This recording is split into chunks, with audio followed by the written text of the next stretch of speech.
Hey, my Facebook family. Happy New Year and happy Thursday from my garden and my avocado tree behind here.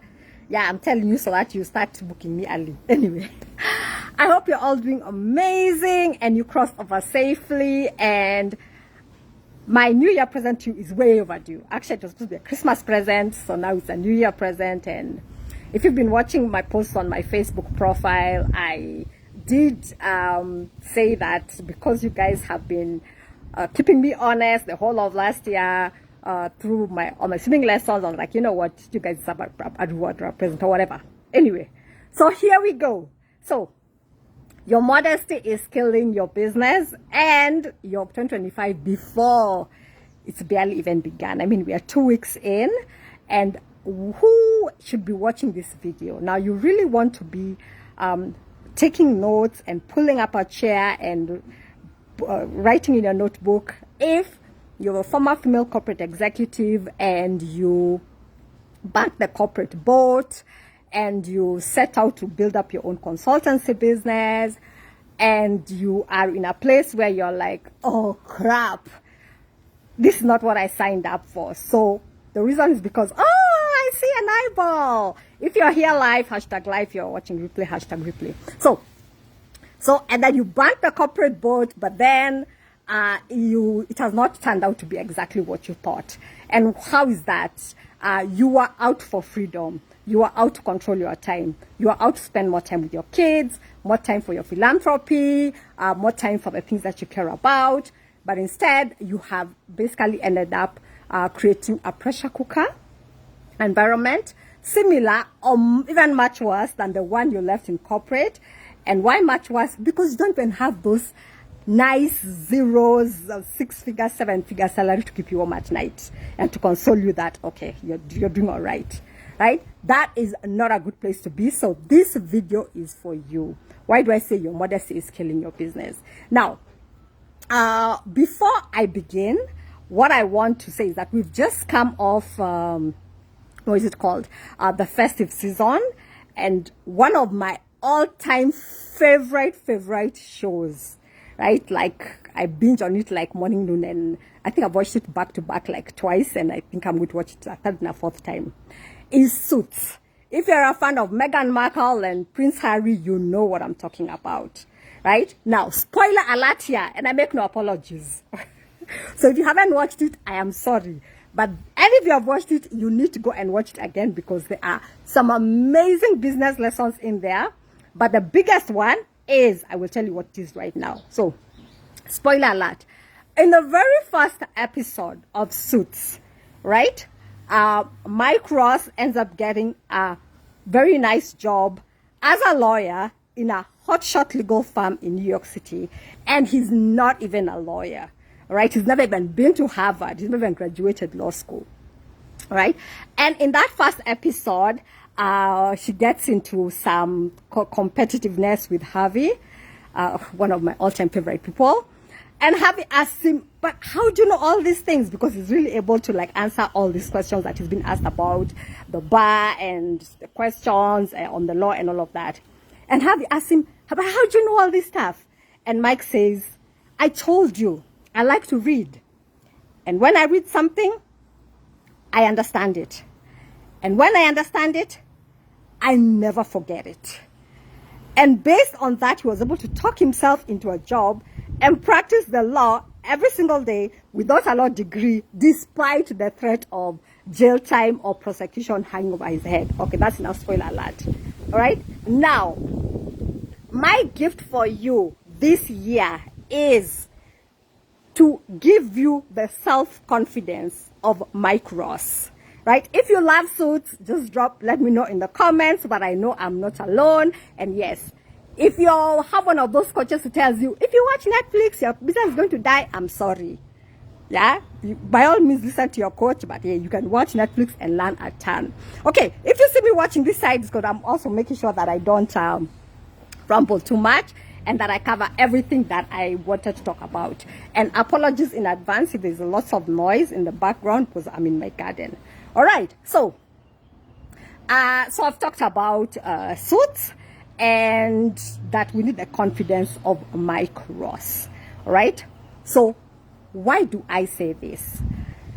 A lot of the people who come to me as clients, they're taking non-ideal clients, non-ideal partnerships, non-ideal price points. And when I say non-ideal, it's related to they are not resonating, or they're not aligned to either the values or their goals or the kind of lifestyle that they want. That's why I say they're non-ideal.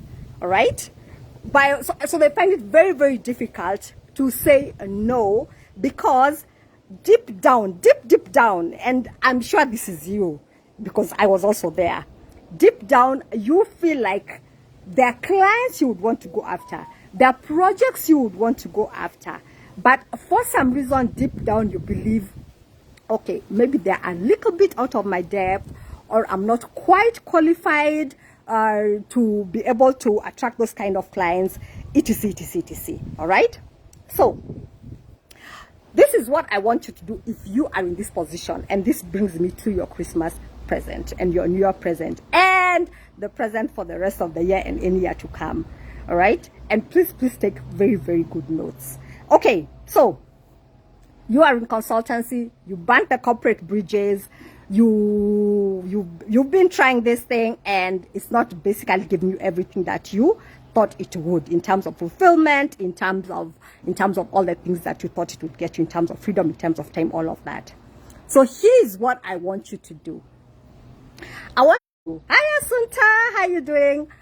I want us to take a trip down memory lane. So I want you to imagine that, or not imagine, like you are sitting where you're running your business from, right? Post corporate. In front of you is your computer, full of, oh, my apologies, I think my Wi-Fi is being on here.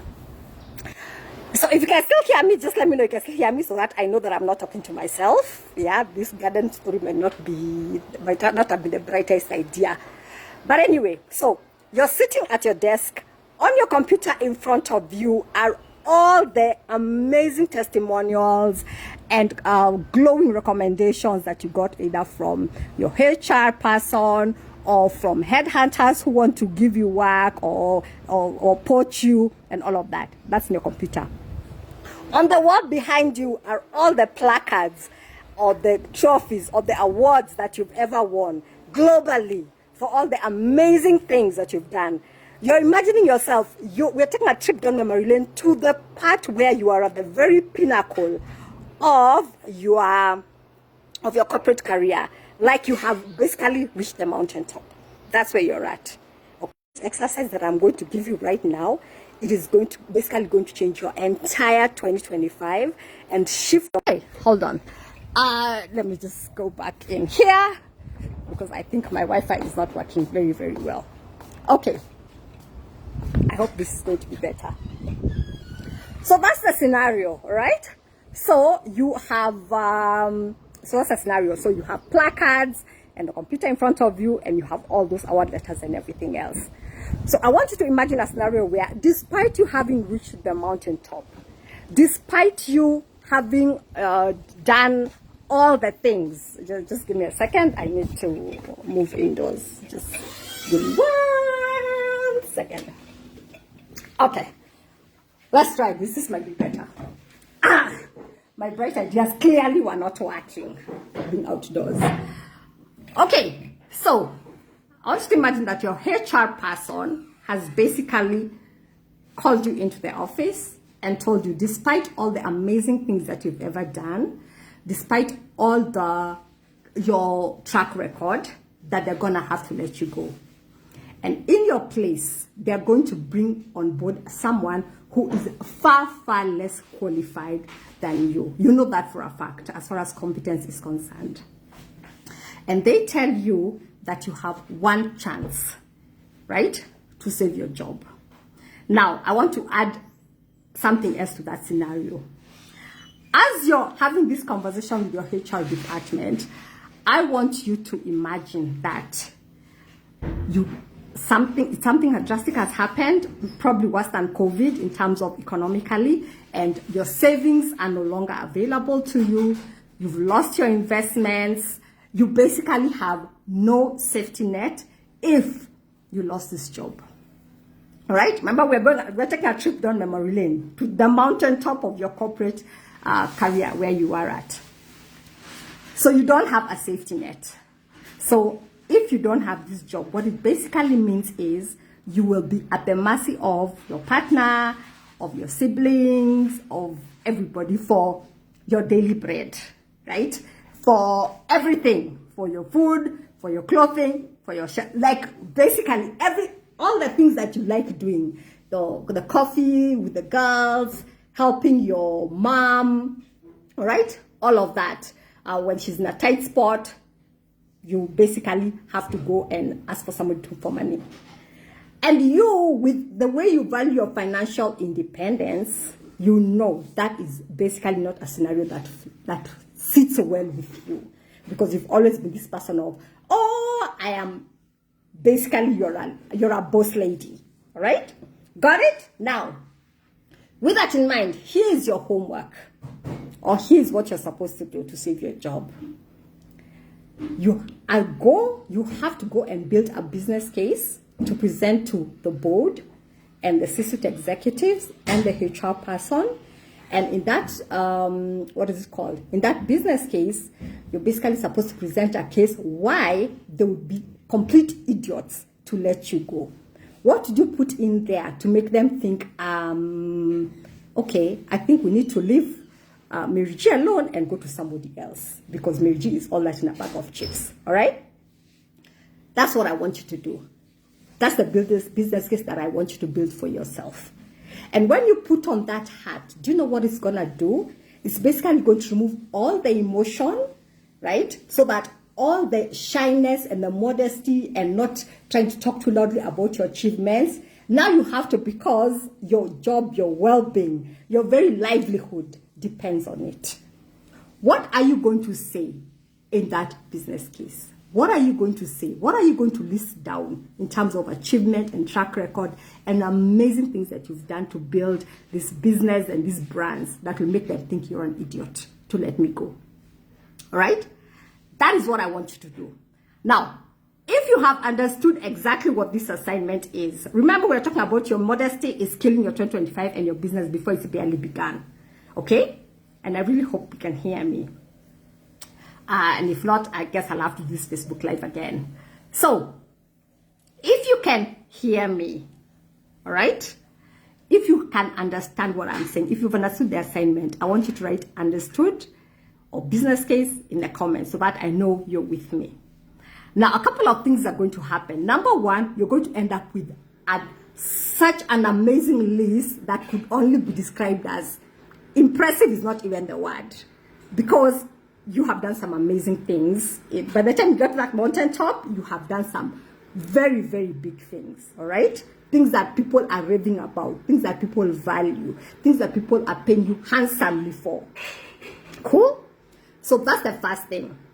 Now, the second thing that it's gonna do is, I want you to realize that that person who was able to do all these amazing things, the very fact that you left corporate, that you left that container, that does not mean that your ability to deliver disappeared just because you're no longer working for a big brand or a multinational or a huge well-known company.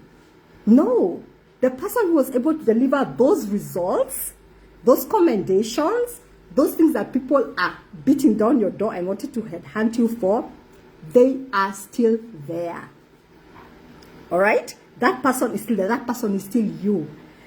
And I want you to remember, okay, that those problems that you are solving for that corporate organization, when you are on the mountaintop, those problems have not ceased to exist.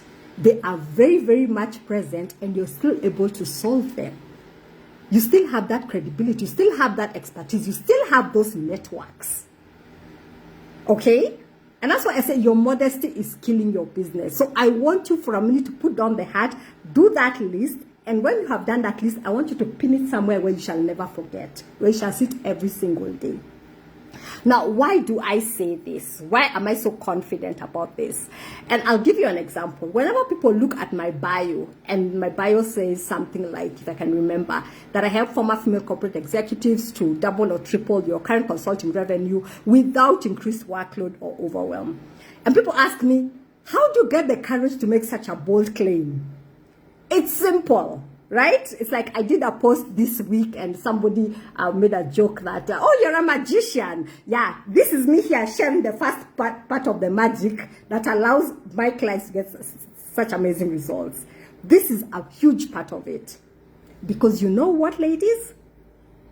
The biggest problem that you have is lack of confidence in your expertise.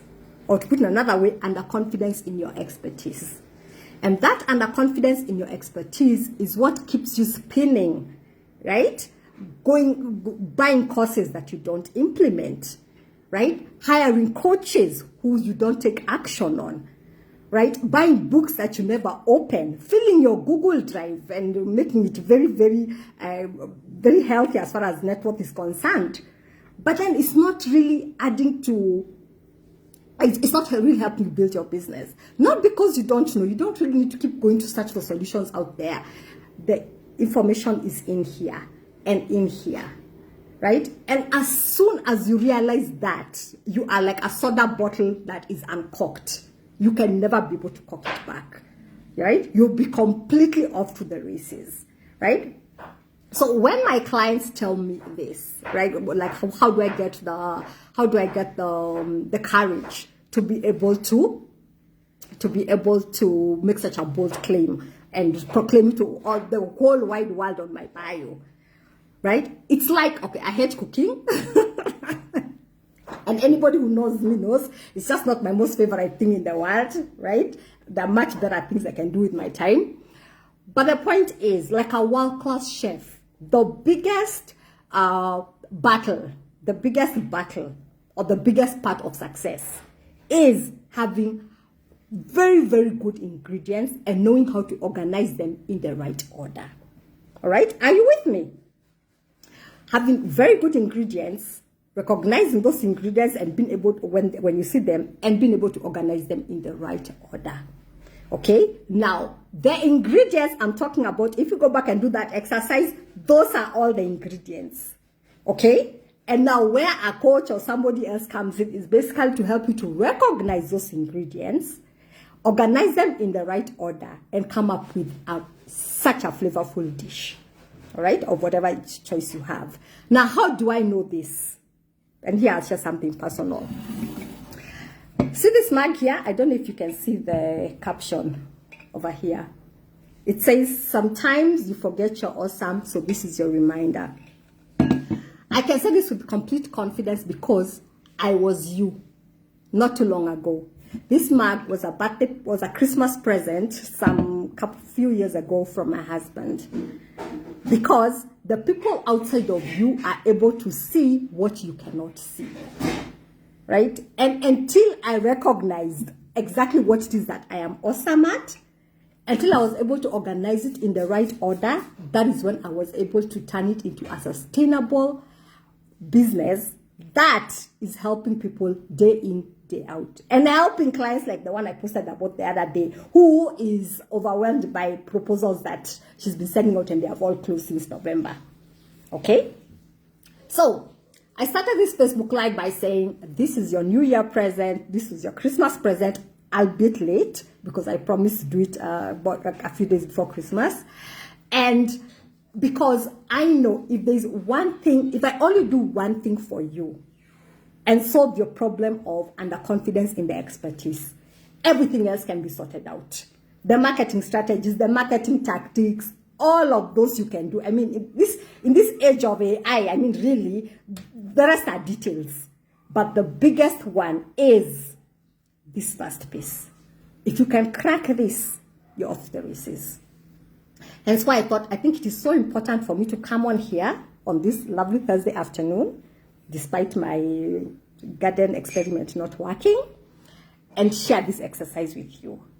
Now, if if you're actually going to do it, if you're actually going to walk into 2025 and be a Micros or your equivalent of Micros, I want you to drop hashtag Mike in the comments, whether you're watching this live or you're watching on the replay, and let me know once you do.